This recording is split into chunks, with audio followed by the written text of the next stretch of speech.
सुधा और ब्रिजेश सोनपुर नाम के एक छोटे से गांव में रहते थे।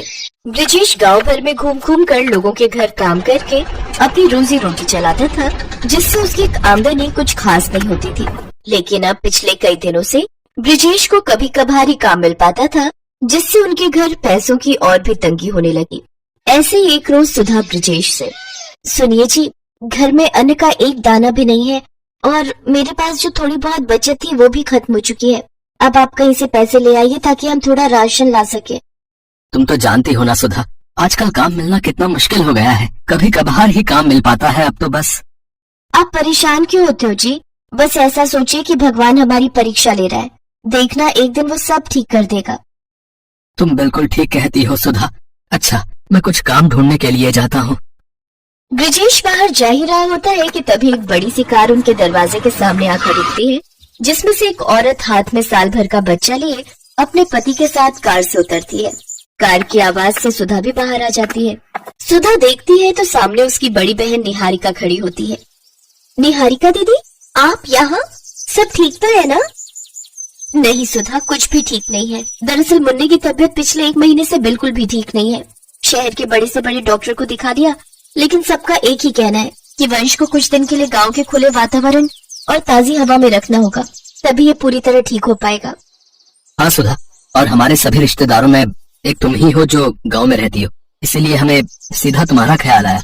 अगर हम कुछ दिन मुन्ने के साथ यहीं पर रहें तो तुम्हें इससे कोई आपत्ति तो नहीं होगी ना? नहीं दीदी जीजा जी, आप कैसी बातें कर रहे हैं? आप जब तक चाहो यहाँ रह सकते हो। अरे ये भी तो आपका ही घर है। हाँ भाई साहब, जब तक मुन्ना पूरी तरह से ठीक नहीं हो जाता तब तक आप हमारे साथ ही रहिए। देखिए, मैंने आपसे कहा था ना, सुधा और ब्रिजेश को हमारे आने से कोई परेशानी नहीं होगी। आप तो खामखा ही परेशान हो रहे थे। सुधा उन्हें घर के अंदर ले जाती है, फिर पड़ोस में से चीनी और थोड़ा दूध मांग कर लाती है और उनके लिए चाय बनाती है। फिर ब्रिजेश से गांव के जमींदार से कुछ पैसे उधार लेकर राशन लाने के लिए कहती है। ब्रिजेश ज्यादा ब्याज पर जमींदार से कुछ पैसे उधार ले आता है, फिर उनसे राशन ले आता है। सुधा सबके लिए खाना बनाती है, फिर अपनी दीदी और जीजा को पेट भर खाने के लिए देती है, जबकि खुद दोनों पति पत्नी आधा पेट ही खाते हैं ताकि राशन ज्यादा दिन तक चल सके। फिर आधी रात होते ही मुन्ना जोर जोर से रोने लगता है। चुप हो जा मुन्ना, चुप हो जा, चुप हो जा, चुप हो जा। ओह निहारिका, क्या हुआ? मुन्ना इतना रो क्यों रहा है? लगता है इसे दूध पीना है। वो क्या है ना, इसे दूध पीकर सोने की आदत है। अब हाँ, बच्चों के लिए दूध तो बहुत जरूरी है। अब सुधा, तुम्हें ध्यान रखना चाहिए था ना। अरे इसमें सुधा की कोई गलती नहीं है, मुझे लगा था कि इसका पेट भर गया है। खैर सुधा, जरा मुन्ना के लिए दूध ले आना। लेकिन दूध तो घर में नहीं है दीदी, शाम को चाय बनाई थी उसी में खत्म हो गया था। कोई बात नहीं, मैं इसे लोरी गाकर ही सुला देती हूँ। नहीं नहीं, मुन्ना भूखा नहीं सोएगा, मैं अभी दुकान से लेकर आता हूँ।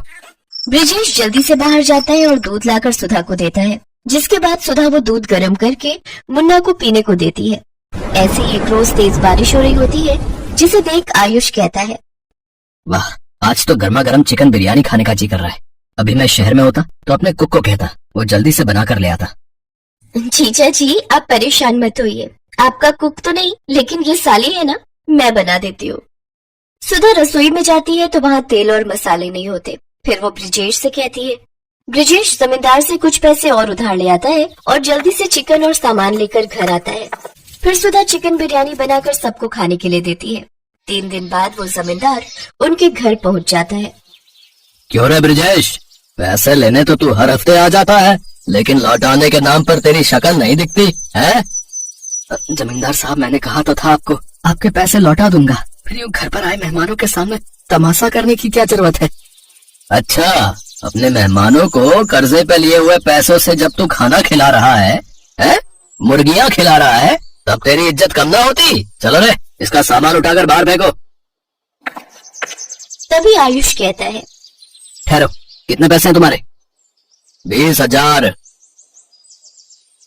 लो, ये लो 30,000, और आज के बाद यहाँ दिखने भी नहीं चाहिए, समझे? जमींदार पैसे लेकर वहाँ से चला जाता है। फिर आयुष ब्रिजेश से कहता है, ये क्या है सुधा ब्रिजेश, तुम्हारे साथ इतना कुछ हो गया और तुमने हमें बताना भी जरूर नहीं समझा। हाँ सुधा, क्या मैं तुम्हारी बहन नहीं? तुमने भी मुझे कुछ नहीं बताया और सारी परेशानी अकेले ही झेलती रही। दीदी जीजा जी, आप यहाँ 4 दिन के मेहमान थे, हम आपको यूं ही परेशान नहीं करना चाहते थे। दरअसल इनकी कोई नौकरी नहीं है, कभी कभार मजदूरी का काम मिलता है तो कभी नहीं, इसलिए हमें बुरे दिन काटने पड़ रहे हैं। लेकिन अब और नहीं सुधा। ब्रिजेश, मैं इस गांव में एक होटल खोलना चाहता हूँ ताकि बाहर से टूरिस्ट आए और इस गांव की सुंदरता को पहचान सके। और मैं चाहता हूँ कि तुम मेरे उस होटल में मैनेजर की नौकरी करो। महीने के 50,000 तनख्वाह दूंगा। बोलो मंजूर है?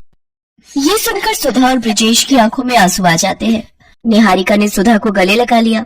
कुछ ही महीनों में उस गांव में होटल बनकर तैयार हो गया, जहां दूर दूर से टूरिस्ट आने लगे और उनकी खूब कमाई होने लगी। अब ब्रिजेश और सुधा ने भी अपना एक बड़ा पक्का घर बनवा लिया। अब उनकी जिंदगी के सारे दुख दूर हो गए और वो खुशी खुशी रहने लगे।